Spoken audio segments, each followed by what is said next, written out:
Yan, good morning mga kasipro. Good morning sa lahat. Yan guys, nandito ako sa Sanaya ngayon guys kasi gusto kong palitan tong ko, yung windshield ko. Kasi basag to guys eh. Ito. Basag to. Yan. Ngayon, karamihan kasi guys sa mga prices ngayon dito, maabot ng 350. Dito to yan. Ang pagpalit ng windshield ito. Ngayon, may nakausap kasi ako kahapon na isang pasahero ko, mga kasipro, na meron dito sa Sanaya na yung doon ka mismo bibili sa talagang gawaan. Bola lang yan. So ngayon nakita ko guys, alam niyo magkano lang. Ang laki naman tinutubo ng mga ngayon, yung mga garage kasi 350 kalahati din. Laki-laki na eh. Ito 120 guys. 120 to.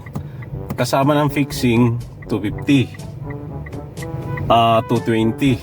Kasi ito guys, pag pinagawa mo sa garage, nasa 350. Ano ka nasisira, ulo? 350 to or 300. Ito. Pero karamihan ngayon 350 talaga guys, paggawa nito. Laki-laki na eh. Ngayon mag-order daw ako. Darating daw after 4 days pa.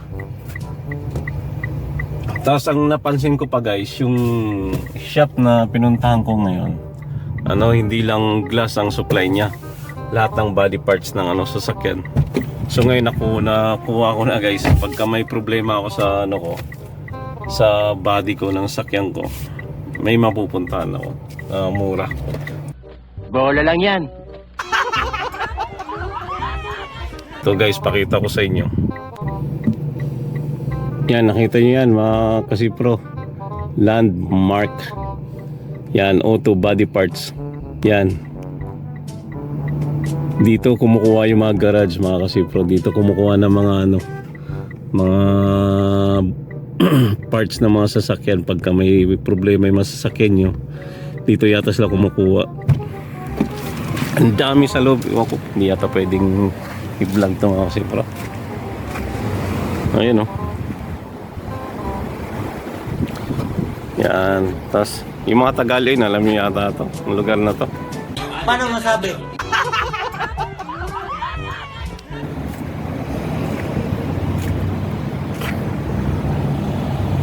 Yan. Yang may signal, malapit siya sa mga kasipro, Allen Gift Market. Ayun Yan ako sa inyo para pag pumunta kayo. Yan after Itisalat.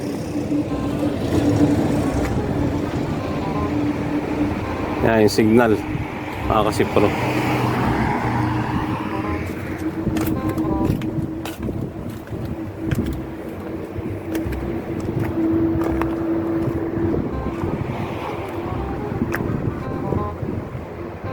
Gilid lang siya ng Allen Gift Market,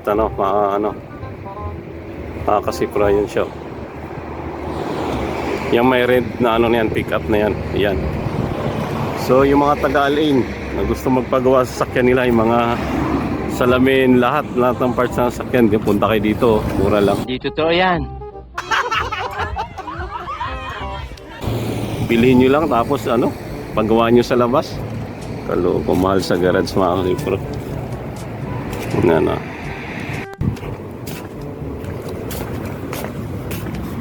Ito mga kasipro, Landmark Auto Spare Parts. Yan dami dito.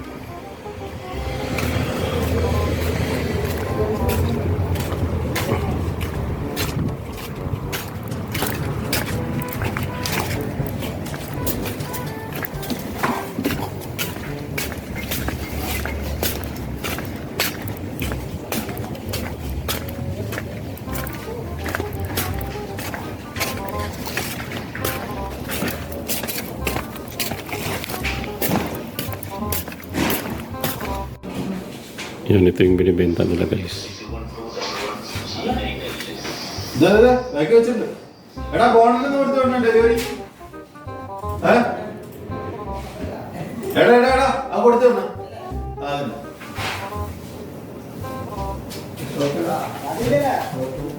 ഷോപ്പോ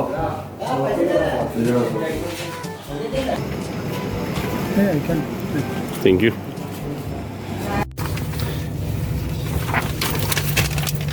Yan mga kasipro. Yan, ito yung binayaran ko, 130 sa ano to, windshield front. Yan. Ang pagpakabit pala nila dito mga kasipro, 100 din. So yung ano mo, 130 plus 100, so 230 ang babayaran mo kasama na yung kabit. So kung bibilhin mo mga kasipro kasama yung likod, 100 each ang pagpapakabit, tapos 130. May dalawang klase silang ganito mga kasipro ha. Yung isa normal, yung isa merong ano ba tawag nun?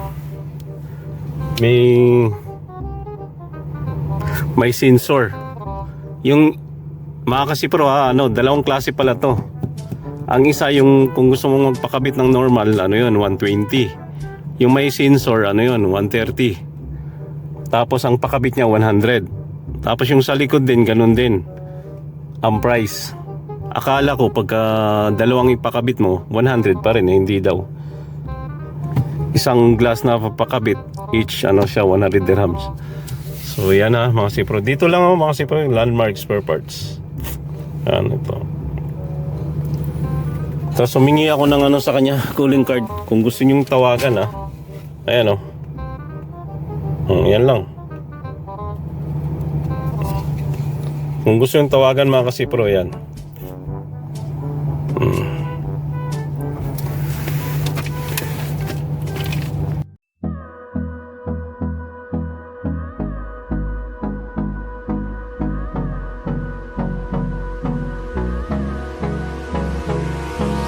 Hold me close till I get up.